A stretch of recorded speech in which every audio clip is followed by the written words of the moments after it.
smash bang in the middle of the British Isles. A village at the very heart of North Wales. We were once integral on the road from London to Ireland, with a history that dates back to the Middle Ages. Ladies and gentlemen, this is Mochtra.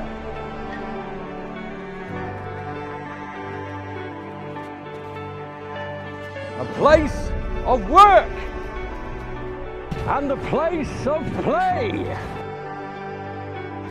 And this show is built by the people who live here, for the people who live here, so we can show the world what it's all about.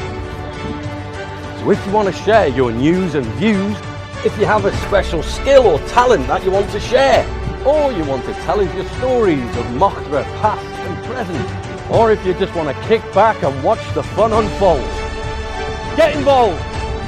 1 p.m. every Sunday. Pigtown Theatre's Facebook Live. Like, subscribe, share, and let's get the world to follow Mochtra.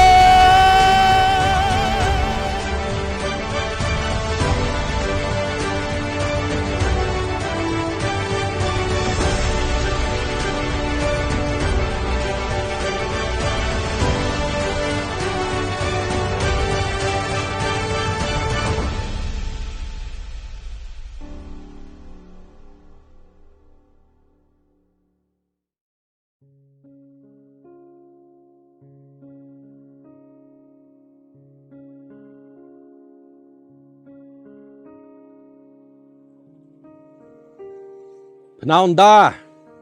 Good afternoon, croeso I and welcome to Follow Mochtra with me, your host, Simon HR. Now, we're in a bit of a different location today. I wanted to get out of the studio under my stairs and have a look around, get back to nature. You know, I mean, we've done this a few times over the past few weeks and it seems like a nice thing to do, not just for this program, but in general, to get out and about. We've come out of another lockdown and I don't really know what that means. I don't really know how this is all going to go because I have no answers. Nobody has any answers, and it seems like it's times like this where you start to moralize and think, what is this all about? And you seem to think that we are a tiny little dot in a huge, massive solar system and universe and all this. And I like to come to places like this to reflect on that. Now, is that spiritualism? I suppose it is. I don't subscribe to any particular religion. I'm an actor, which means my Bible is the complete works of Shakespeare. But this week I went to visit Reverend Godfrey, who's up in Llancastellan Church, and I had a really good time. And that sounds strange, not a really good time, you know. I wasn't partying or anything, but I just met a man up there who I've seen in passing for many years, and I've seen him, you know, in and out of various functions through school and through you know, services in council and such like, and I've always admired the way he speaks, and I think he's a genuinely good soul. Now that just made me think about my own, you know, my own spiritualism, and I thought I'd like to share that with yourselves and come out here to somewhere quiet and peaceful where I like to reflect. So I hope you enjoy it. We've got everyone else on the program. We've got Ben de Gedig, of course. We've got Kickoff. But at the end of the program, of course, we have my interview with Reverend Godfrey. I really hope you enjoy it. And as far as the church in our community goes, I think we have to absolutely engage with these people. And however you may, whatever you may believe in, you know, if you believe in God or Buddha or Allah or whoever you may go to in these times, I think that institutes like St. Custenins and their diocese and whatever really should have an important role in our society and in our community, and we should be supporting them as much as we can, and in whatever way that means, because to lose a place like St. Custenins would be an absolute travesty. And we're losing an awful lot of these public spaces. Libraries are getting shut down, schools are getting shut down, community centres, labour clubs, pubs, all of these places where we gather as community, where we be as community, are being shut down all over Britain and all over the world. And it is up to us as a community to fight with everything we can to save these places and populate these places and be in these places. Now, enjoy the show. That's all I have this week. I'll see you probably a little bit at the end, but I want you to just reflect on that. Yeah, that's what this project is about. It's all about community. It's all about well-being. It's all about helping other people. And if that means, you know, donating to the church, maybe you should. Donate to the pub. Donate to the pub.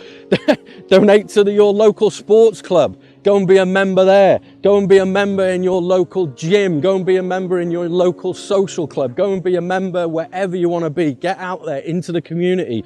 When we can be our social selves again after this absolute nightmare is over, we might actually be able to get back to a place where we feel that sense of community once again, because it's that far away. It's not far away at all.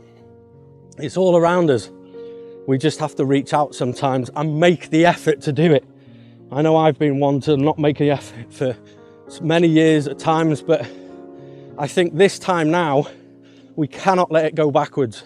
We have to make a difference, and we have to keep these institutions alive because they're important. You can't get a hug from Twitter. You can't find comfort from Facebook. I'm sorry, but you cannot. You can write, you can be online, you can get funny images around you. But hey, being there in person, 1-to-1 or 1-to-15 or 15,000 cannot be beaten, and it will never be beaten. Think on. I'll see you on the other side. On the other side? That sounds odd. Ta-da! Where is Levi? Where is Levi today? Where am I mocked today? Where am I mocked today? Where is Levi today?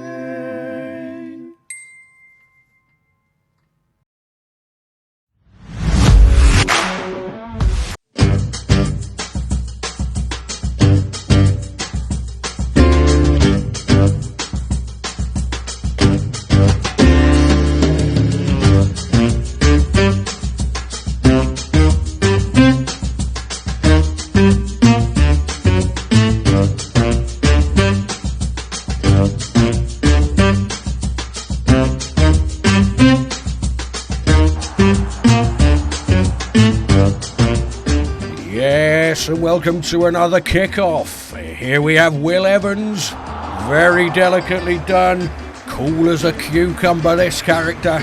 The crowd love him. Oh, has it got in? It's got in. What's the bounce like? Oh, this could be very good. Oh, it's cheeking its way over there. It's going to be great. Oh, and it's carried on going. Oh, it's so cruel. Oh, look at it as it fades away. Is it going to the corner of shame again? Oh, no. Oh, no, it's going back. Oh, what's happened here? The terrain is just absolutely unpredictable. No one knows what's going to happen. It's going to sit there, little bit of bobble round. Yes, I think that's where it's going to lie. Well, it's not bad. I don't think it's topping the leaderboard. There he is. Oh, no, disappointment after all. Oh, well, good attempt. Follow Mockra. Oh, follow Mockra indeed. Will Evans, 2.33 metres, not top of the leaderboard. Join us next time for some kickoff.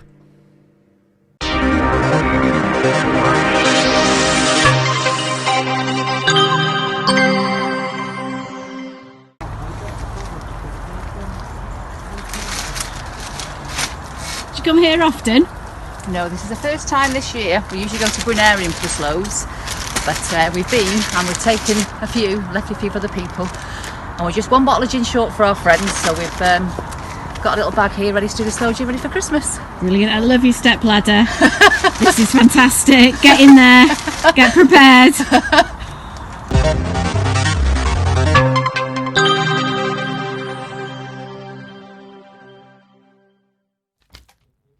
Hey guys, today we are in Minecraft. Me, your host, Mimi Pengoch123. And today, we are going to be celebrating Poppy Day. Oh yes, we are. Right. And we're going to be celebrating Pudsey Day as well, which is so good. So, what I'm going to do is, because I have a lighter on, as you can see. See? I have a lighter on. What I'm going to do is, I'm going to fly up into the air. Up into the air, so you can see how many poppies there are that we planted. And you can do a 2-minute silence if you wanted to, when you're doing this. So let's do this. Right. Oh, Mo, you need to... Don't push me off, okay? Oh, I should have left you sitting. Okay. 3, 2, 1. Look at all this food. Beep, beep, beep, beep, beep, beep, beep, beep, beep, beep, beep, beep, beep, beep, beep, beep. There you go, you can start your 2-minute silence now.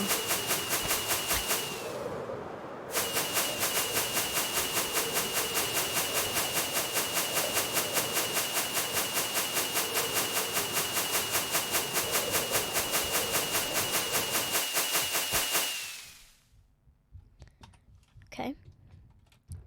Was that 2 minutes? I don't know. But that's kind of nearly the end of the video. And we've introduced Mo. Yeah. See? Introducing Mo that always sits here. Yeah. They'll sit here until we make our house in Minecraft. Yep. And we'll see you next time. Bye. Bye.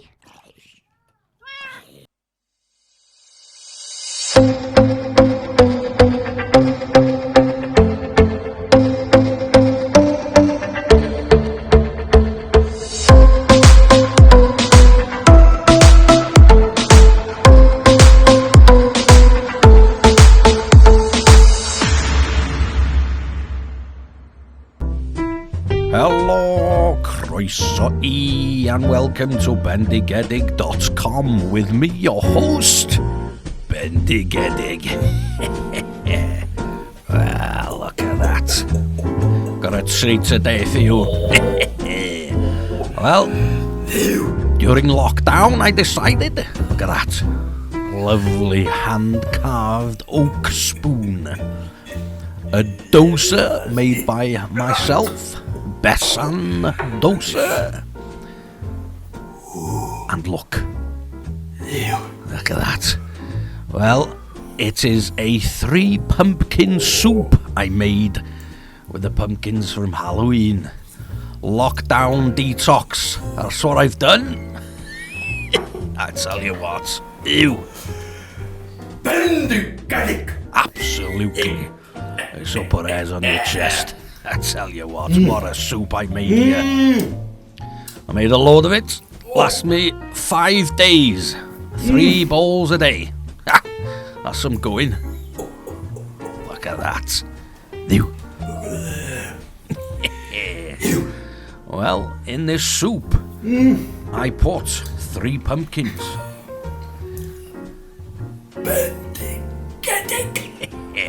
9 garlic cloves, a 4-inch piece of fresh ginger, 3 tablespoons of ground turmeric, 2 large white onions, 1 whole fennel root with the leaves. Look at that dozer. Ew. 2 stalks of lemongrass, 2 cinnamon sticks, a tablespoon of mustard seeds, a tablespoon of Szechuan pepper. Well, look.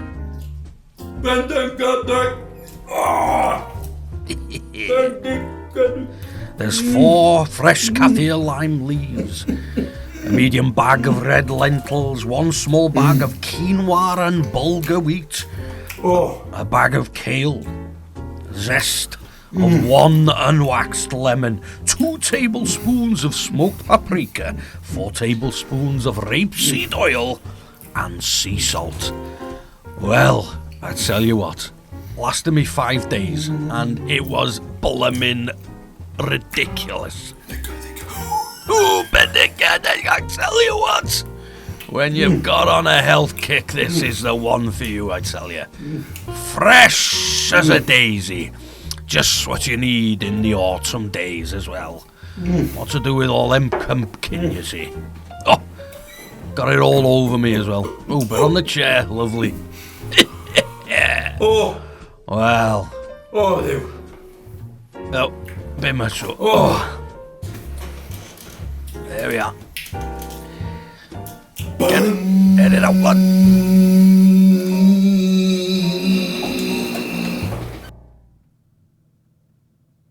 Where is Levi? Where is Levi today? Where am I, Mockra, today?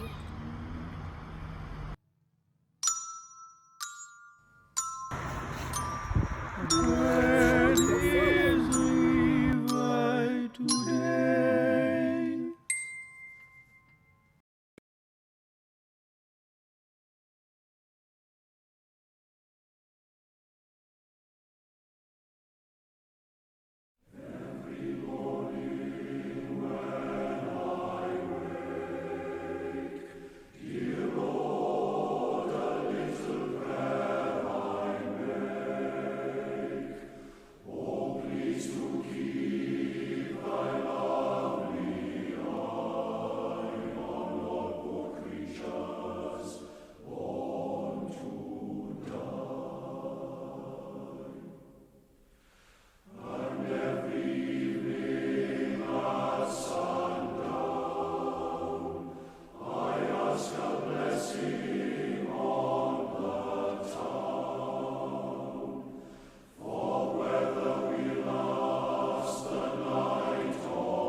Baba wangu ini ndo chema, zitadzo zangu ini zvakawandiza baba, ikoko ishe ndodzoka iko zvino ndodzoka kwamuri baba vangu ini ndo chema, zitadzo zangu ini zvakawandiza baba, ikoko ishe ndodzoka iko zvino ndodzoka kwamuri ndirekerere ndinozviziva ndakatadza baba chokwadi ndirekerere chawafani mweya wangu baba ndirekerere ndinozviziva ndakatadza hata bamwe chokwadi virekerere Kani mweya wangu watambu tarira vana vodzoka Ishe wangu zamasimba ivava vana vodzoka zangu ini zaka tarira vana vodzoka vava kanembe. So I am a pastor. Some people would call me a vicar or a church minister, whichever word people want to use. At the moment, I look after two churches. This church, St. Kistenin, as well as St. David's, which is in Penryn Bay. As a vicar, I also work with a team of vicars, a team of pastors. So sometimes I'm called a team vicar. And those vicars, they also look after churches around. And that group of churches is called Aberconwy Mission Area. That name came recently. We used to be what was called Llanros Benefice. But now we have Aberconwy Mission Area, which comprises of 10 churches and 4 full-time vicars, as well as other people who help us to run the churches. Yeah. So this is a very important church for me because I look after it, and also the other church, St. David's, and this is where my heart is, and at the moment this is where I operate. Yeah. Good. It's an old church. I mean, there's been a church on this ground for many years. Is it 3rd century, probably? I think. Yeah. That's very true. Yeah. It's needed. You know, you're getting some work done on the roof, I believe. We, for a while now, we have been trying to fix the roof, and to be fair, it has taken that matter of the roof has taken a lot of energy from from the church members, and now. After many years, that part of the roof which was causing problems has been fixed. Cool. So that's a big step for us. Now, because of that roof, as well as the virus, the coronavirus, we had to close for quite some time, probably 7 months now, 7-8 months. And because we've finished the work on the roof, we are now going to restart. It will be like a new beginning. It's something that we are really looking forward to. We'll be just concentrating on doing the proper work without being concerned about the roof anymore. Yeah. That's great. And what brought you to Wales originally? Why do you think I'd like to go to Wales? I'd like to be. Was it your mission? Was it part of your mission from where? Zimbabwe. Yeah. Zimbabwe. Yeah. I never thought I would be here. No, that's it. Yeah. I never thought I would be here at all. My life started in a very remote village in Zimbabwe called Gokwe. And I grew up in that place until I was about 11 years old. My parents had moved there, and that is where they wanted to settle. Mm-hmm. So probably I was meant to, originally I was meant to spend the rest of my life there. But then there was a war in Zimbabwe, the liberation struggle, a long story, beginning with the British colonialism, and then then there was a war in Zimbabwe, and it came to our village. And we couldn't stay there anymore, so I moved to a small town called Chegutu, where my father was working. And when I grew up from 11 to until about 20. I was in that small town, and my family was very religious. They were Catholics. And from the time I was born, I always went to church. You know, there was no time when I don't remember any time when I didn't go to church. You know, it was the normal thing to do. So it was easy for me to become part of the church. After completing my secondary education, it was easy for me to choose continue with church life. I went for training as a Catholic pastor, what they call the priest. Then I spent about 10 years doing that training, and after that, I served as a Catholic priest in one parish for 4 years. But then they have this thing they call celibacy, which is very, I think it's very good, but it's not for everybody. Sure. So I started asking myself, is this thing for me? And I needed time really to think about it. So I approached my diocese. And then, this is how I came to UK. And then they said, well, we'll give you 2 years to think about it.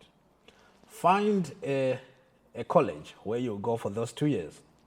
Do some studies and think about it. And at the end of it, then tell us what you think. Probably you come back to us or whatever you think, So it just happened that when I was applying to different colleges, there was a college in South Wales called Lampeter University. And they were opening their first term right at the time when I wanted to start my education. So I had applied to Australia as well as United States of America, but Lampeter was going to start their term when I really wanted to start my studies. So that's how I chose to come to Wales. And I was in Lampeter for 2 years doing studies. Then I also moved to Birmingham. I did 1 year in Birmingham. And after that, I realized, the celibate life was not for me. I wanted really to have a family, And what that meant is I could not serve again in the Catholic Church because celibacy was one of the conditions. But I made connections with the Anglican Church when I was in Lampeter. And after 1 year in Birmingham, I then moved to Cardiff, where they do their priestly training there, just to help me to get used to the Welsh culture. And I spent 1 year there, and after that, I then came into the church field. I started in Harden, near Chester, and I stayed there for 4 years. And after those 4 years, then I came here to Penryn Bay. Then since then, I've been serving in this very beautiful place on earth. I haven't seen a place as beautiful as this part of North Wales, and I'm quite happy to be here. Yeah. It's a nice place. But Zimbabwe is very different from North Wales. Of course. To begin with, it's a landlocked country. There's no sea. That means you don't see any sea. If you want to see anything close to the sea, you travel a long distance to Lake Kariba, and then you see the lake. And then you get an idea of what the sea is like. So it's landlocked, but also it's a dry, prone place. Mm-hmm. They've got what they call the rainy season, which comes only for about 3 or 4 months a year. And you spend about 9 months waiting for the rains. It's not always a pleasant time. No. Yeah, you see the vegetation will turn brown, and then the leaves will fall, and there's a lot of dust waiting for the rains. It's an anxious time, and then sometimes the rain doesn't come as you expect. So we have got many people who depend on that rain, and when it doesn't come, it's a sad time in Zimbabwe. But when the rains come, that's good. People go on with their lives. They've got enough food to eat. Yeah. So it's a very different place. It's beautiful in its own way, but North Wales is also very different and very beautiful as well. Yeah. We look at North Wales and we think it's an evergreen part of the world, you know. Yeah. So you were how old were you when you arrived in here in this? I mean, is this somewhere you've been for? Yeah. You've been here for quite a while now, haven't Yes, yes. When I arrived in Lampeter, I was 34. Okay. Yeah. So I did a few more years doing studies, and when I came into the field, I think I was about 38, 39, yeah. And I'm now 51. Towards my 52, I've eaten a good chunk of my 52nd year now. I'll be 52 soon. Yeah, and as I said, the reason why I left the Catholic Church and joined the Anglican Church is because I wanted to have the chance to start a family. So 4 years ago, I did get married to a lady from Zimbabwe again. Went to Zimbabwe, got married, and came back here, waited for her to follow. You know, after about a year or so, she did follow. So I now I live with a family, and I've got a daughter who is about 2.5 years now. Yeah. Great. Like me. They're heady days. Yeah. To the twos. Oh.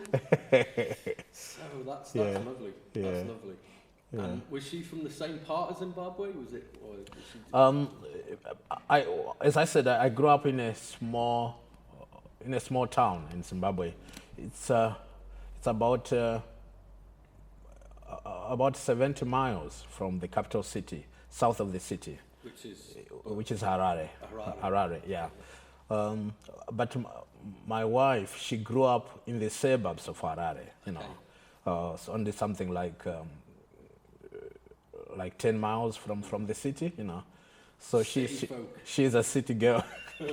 So around here, yeah. my Vicky, she's from Wigan, she's from Manchester. She's Yeah. like, she comes here and she's like, yeah. So getting used to the kind of country way. We are quite. I mean, we're not mega. We're not mega rural, are we here? But But it's a different way of life. Yes, yeah. If you brought a Zimbabwean, say to Moktra right in the village, probably the Zimbabwean would think, I'm living this is a town. Yeah, of course. And the only thing they will probably miss are the central shops, the town. So they'll say, this is a town, where are the shops? Yeah. So although this may not be like living in a suburb, it's a very quite advanced in terms of lifestyle, standards of life. So she doesn't miss the suburbs that much. There is a lot that you have here that she used to have in the suburbs. So she's quite happy here. Yeah, she's quite happy. Yeah. That's great. I know what it's like when you're in a city. It's like the first thing that I bought Vicky when we first started seeing each other, going out together many years ago, was a pair of walking boots. For her birthday, on her first birthday that we were together, I bought a pair of walking boots for her. I said, you're going to need them if you're going to be with me. We'll be up them hills. Yeah. Oh, good. So, I mean, what do you get up to when you're not? I mean, this must take up so much of your time, with your mission and with. Yeah. What do you do to kind of unwind? What do you do to kind of relax and kind of? Do you do any hobbies? Do you have any interests? Kind of. I like walking outdoors. I live near the Little Orme, what they call the Little Orme in Penryn Bay. Yeah. I go up there quite a lot. Now I have another reason why I should go out every now and then. My daughter is now able to walk, and I wanted to exercise a lot. So we do walks going up the Little Orme. Sometimes we drive into Llandudno, and then we walk along the promenade. Yeah, we walk along the promenade. Yeah. But I also, once in a while, I do a bit of jogging. the the challenge is to do it consistently. But I do a bit of jogging every here and there. Then of late, of course, I've been preoccupied with the politics in America. Well, that's one. And a bit of the politics here as well. I like following politics, yeah. Yeah. Then I also do quite a bit of reading.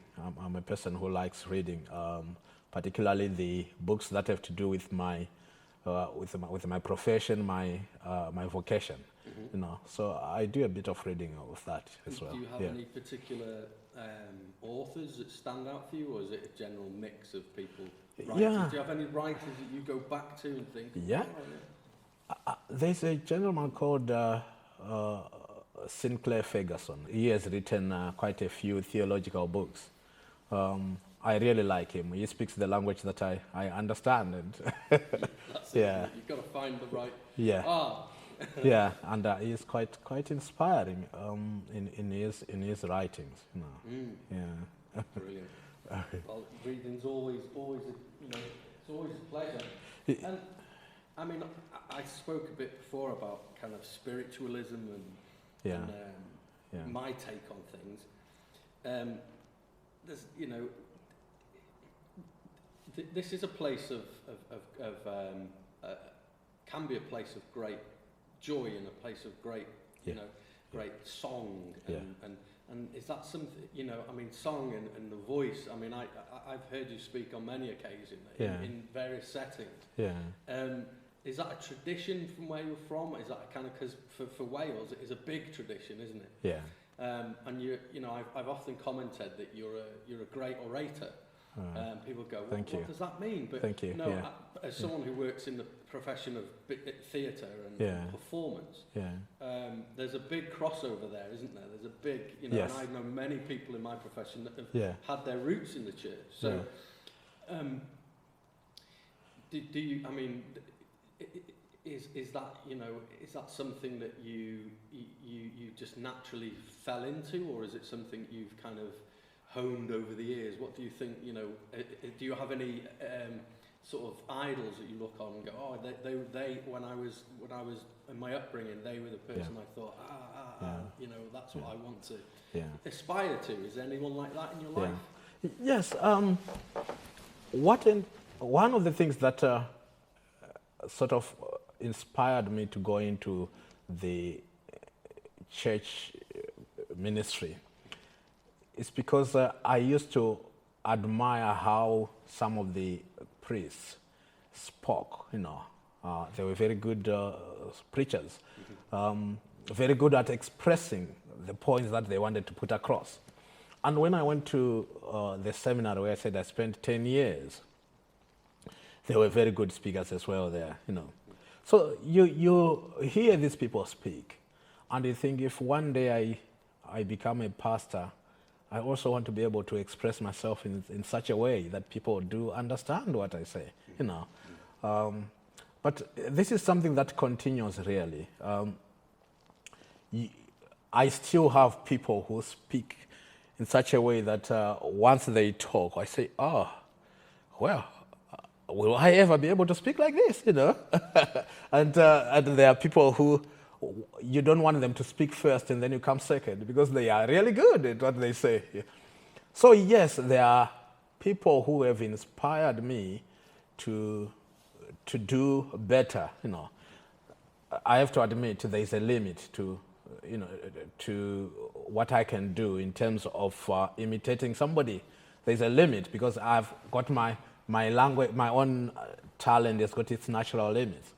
But yes, you do get people who inspire you every now and then. And it's not just, that inspiration does not just make you do better in front of other people, but you're actually inspired in your spiritual life. You are encouraged.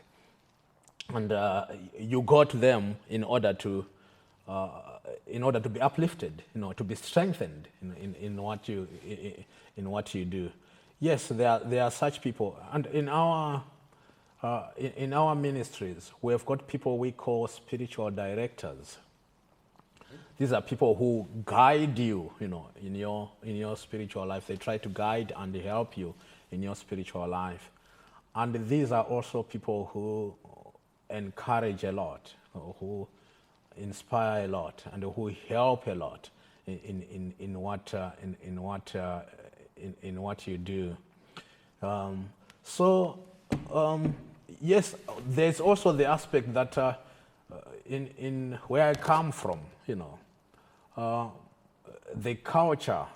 These are people who value very much public events such as singing, you know, such as singing. They also talking, you know. Here you only preach for, if you preach for 10 minutes, that's a long sermon. Yeah. But where I come from, people could go on for 30 minutes, you know. 30 minutes and nobody would complain, you know. It's a different culture altogether. But oration is part of the culture where I come from. But that's also true of singing. I'm really glad that here in Wales there are people who sing very well. I know the male voice choir and other choirs. They are really good. But the only problem, what I would say, the only difference is what the male voice choir does, and all these choirs do, you know, as they go around. This is what the churches in Africa would do every Sunday, you know. Yeah. They've got their own choir every Sunday, which sings in such ways, you know, that sometimes people just come not just to pray, but also for entertainment. Yeah, it's part of the culture there. Yeah. And that, I suppose that, you know, in bygone times, that would be the same for our location here. You know. Yeah. You know, go back to when this church was built. It was big, you know, there was little other entertainment. I suppose people would come for the gossip, for the news, for the, you know, and do you think that modern society, particularly in Britain, has lost a bit of its way? Is it lost that cohesion of community? Do you think that's a thing? Yes, in a way, when that is lost, it's sad in a way. But of course, we have to accept that society moves on, you know.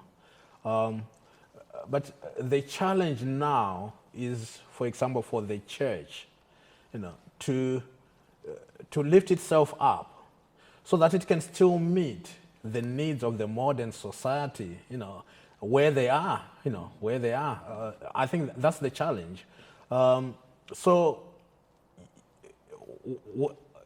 Probably you would agree with me that nowadays most institutions would say we are losing public interest, you know. There is less and less public interest in institutions. It's because of the way society is now. But maybe we need to find ways of getting where people's interests are, like Facebook, like YouTube, like TikTok. Yeah. Find ourselves there in such a way that we can still be relevant to the modern society and still bring those elements back to the people's lives in a way that they will find acceptable. Yeah, I think that's a challenge. Yes, it's sad that we have lost it the way it was, but we need to find ways of moving on, you know, to reach out to them, to the people. Yeah. I mean, for me, I mean, to go a little bit back to, you know, the whole kind of spirituality or otherness, or looking at everything as I do often, as you know, because we're built to question everything as an artist. Yeah. I find that I've been drawn more and more to the quiet spaces, the kind of, and this whole thing at the moment of well-being and meditation and sort of mindfulness and this angle that people are starting to kind of almost have a new dawn on. Yeah. Well, these are the kind of places where that exists, doesn't it? This is a place for meditation, or you know, I think that is becoming, you know, and things do move and change and fashions, but I think that will always be a thing, won't it? And I think maybe that's a way forward as well. You know, maybe you know, I don't know if there's a place where people can sit and just be, because we don't have that in society a lot, do we? We find we're full of bird. There's a noise everywhere, isn't there? Yeah. There's a big noise, and we can escape it into nature. But I think we also need to reflect in a different way, and I think places like this have massive importance in that. And I think that might be a way to bring people in. I don't know. You know, it's. I suppose it's the question of whether it's regardless of religion, which is just ridiculous in a church. But you know, these kind of places do instill that sort of a gravity which you can't find everywhere, can you? Yeah. You know, this place, St. Christian, this church, it has got its own, what I would call its own spirituality. What do I mean by that? I discovered that with time, you know. The sort of people who support this church sometimes are people who take walks and go past the church, just walking and enjoying the silence. And sometimes they come and they sit outside where there's a bench. They sit there. Sometimes people see me and they say, is it okay if I just sit here for a while? And I say, oh, sure, it's all right. And they just sit there. Sometimes they come into church and they just look at the pictures, the windows, and sometimes they say a prayer and they go, you know. So it has got that kind of spirituality. And those people, sometimes they leave their contacts and we get in touch with them and they support us. You know. So that's the kind of spirituality I'm talking. It has its own, it's in a place where someone can come and experience calmness, quietness, have time to think about things, you know, enjoy the silence and then go away, you know. But having said that, as a church, what we always encourage people to do is to come into church, you know, and spend some time of quietness and of personal prayer. It's a place of meeting God, you know. We hope people, when they come here, they do talk to God, and they do feel God responding to them, you know. But not just that.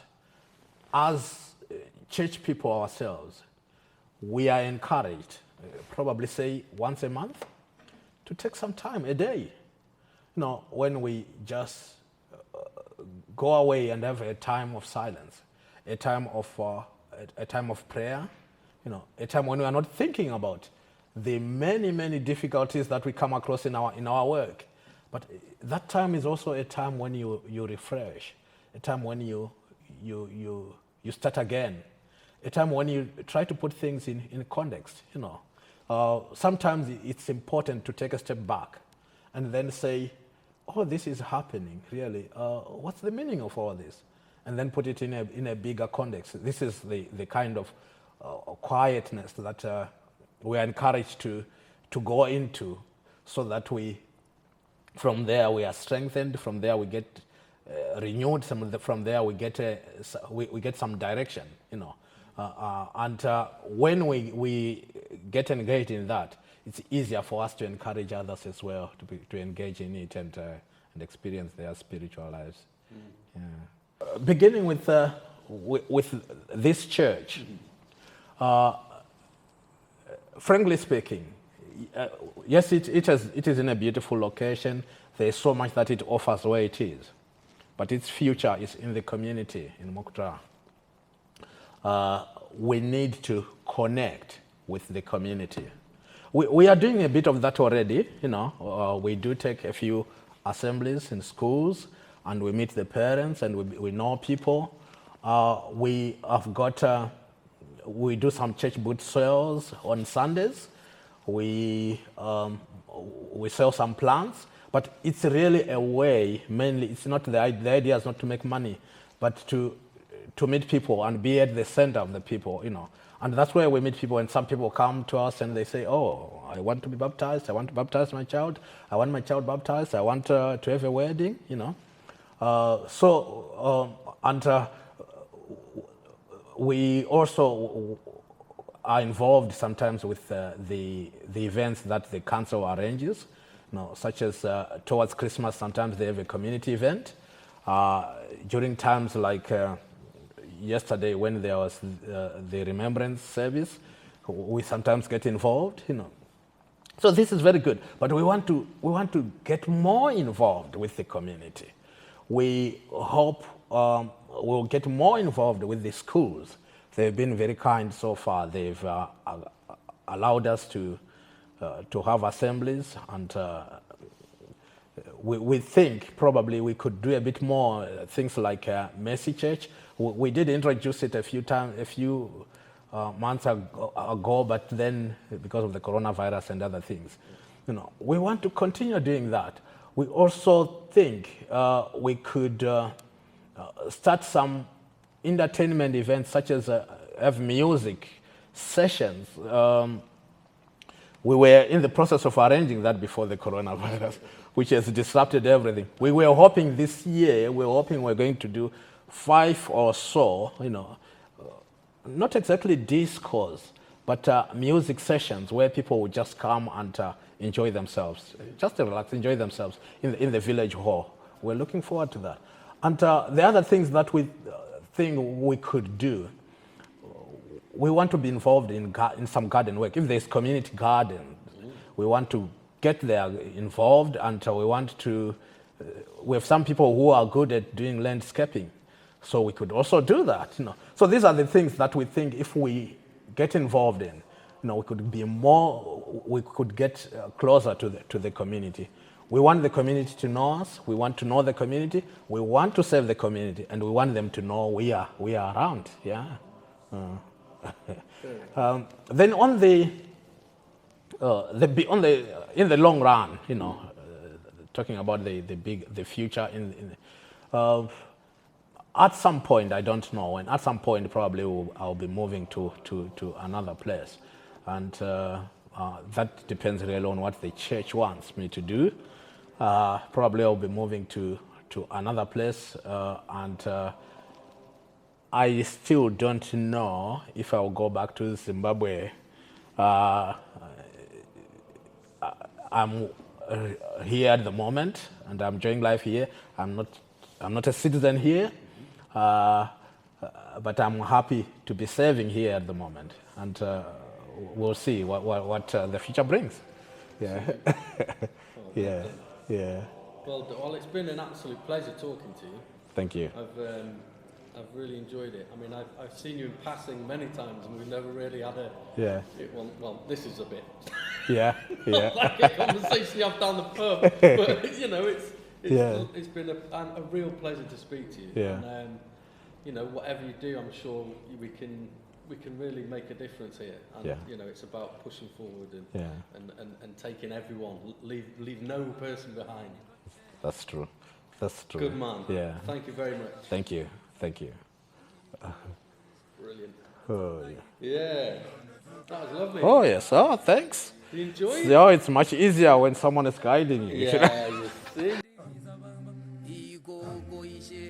Ndotoka iko Ndotoka kwa muri tenzi Ndirekerere Ndinoziva ndakatadza baba Chokwadi ndirekerere Jehova ni mweya wangu watambuka Baba ndirekerere Ndinoziva ndakatadza baba Chokwadi ndirekerere Jehova ni mweya wangu watambuka tarira vana vodzoka Ishe wangu za mazima ivava vana vodzoka Zitazo zangu ini zaka tarira vana vodzoka baba kanembe Mweya wangu watambuka tarira vana vodzoka Ishe wangu za mazima ivava vana vodzoka Zitazo zangu ini zaka tarira vana vodzoka baba kanembe Mweya wangu watambuzika mavaza eri manga ndakabata mwari we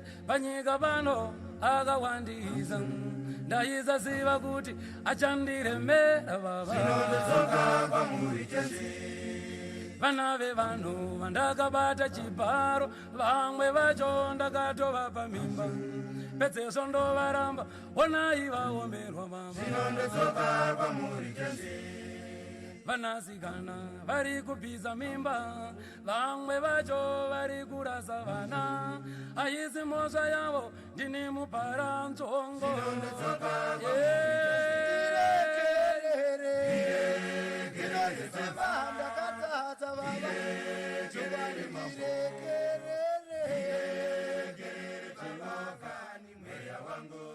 Chokwadi